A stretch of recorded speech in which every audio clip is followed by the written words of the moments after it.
Elon Musk just made a statement that's shaking the internet. He claims that Singapore, one of the most advanced cities in the whole world, is going extinct. Why is Singapore facing such a huge crisis? And is there a way out? Let's break it down. Elon Musk recently warned that Singapore, along with several other nations, is headed towards extinction due to declining fertility rates. On December 5, 2024, Elon Musk tweeted that Singapore, brackets, and many other countries are going extinct. His words have ignited conversations globally. But is this just another dramatic statement, or is there a real cause for concern? Singapore's fertility rate has fallen to 0.97 children per woman in 2023. To put that into perspective, the replacement rate, which is the number of children each woman needs to have to maintain the population, is 2.1. That's more than double where Singapore stands today. What's more interesting is how quickly the fertility rate has dropped. In the 1960s, it was over 4.5. By the 1980s, it fell below 2. And now, it's one of the lowest rates in the world, alongside countries like South Korea and Japan.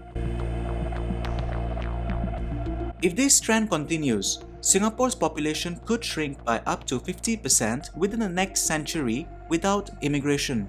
Let's talk about why this is happening. High living costs, long working hours, and societal pressures to succeed make it hard for many to start or grow a family. Singapore constantly ranks as one of the world's most expensive cities, and that creates barriers for young couples.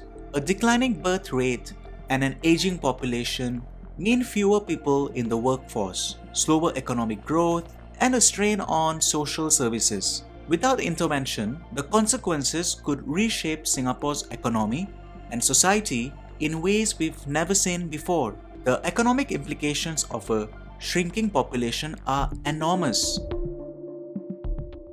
Additionally, the dependency ratio, meaning how many working age people there are compared to dependents, is rising. By 2030, it's expected that for every 10 working adults, there will be 7 dependents, either children or elderly. This puts immense pressure on the workforce.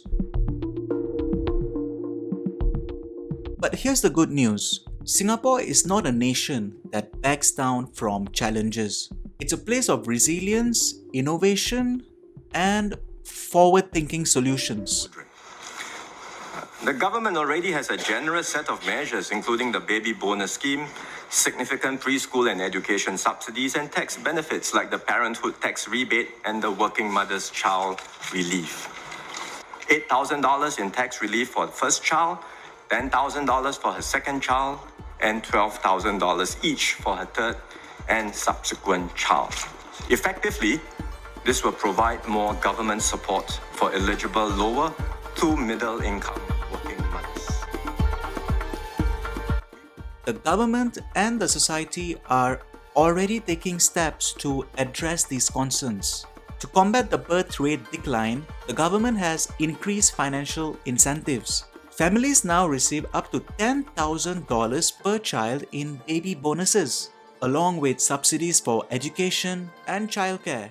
Parental leave policies have also been expanded to give mothers and fathers more time with their newborns. Singapore is also heavily investing in healthcare and eldercare services. By 2030, healthcare spending is projected to rise to $13 billion annually, up from $4 billion only in 2010. This is critical to supporting an aging population while maintaining economic stability. We put 2 robot arms here, and both arms basically emulate a human hand and human motion. This factory is in Singapore. The country ranks second in the world for the number of robots that are deployed for every 10,000 employees. The city-state's embrace of automation.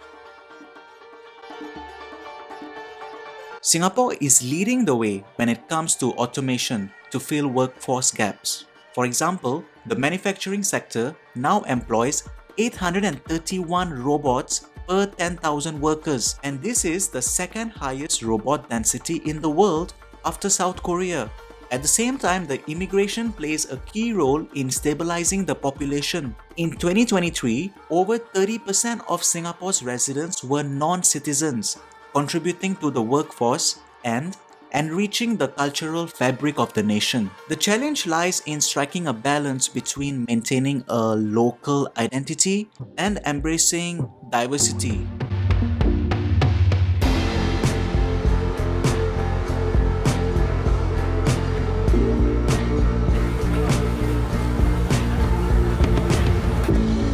Globally, Singapore isn't alone. South Korea's fertility rate is even lower at 0.78, while Japan's stands at 1.3.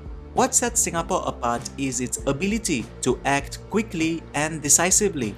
The government's long-term urban planning and forward-thinking policies have already positioned it as a model for resilience. For example, Singapore's Smart Nation initiative is paving the way for technological innovation, while programs like Skills Future are upskilling the workforce to meet new demands. These efforts show that while the challenges are immense, the opportunities for transformation are equally significant. Elon Musk's tweet may have been dramatic, but it highlights a real issue that Singapore and many other countries face. Only 3% of the world's population now live in a country where birth rates are not declining. So declining birth rates are the norm.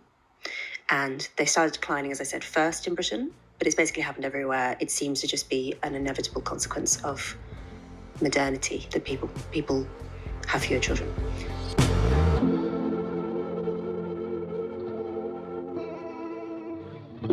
The numbers don't lie, but Singapore's history of resilience and innovation suggests it can overcome these challenges. The question is, will it act fast enough? Let me know your thoughts in the comments below. And don't forget to like, subscribe, and join me for more deep dives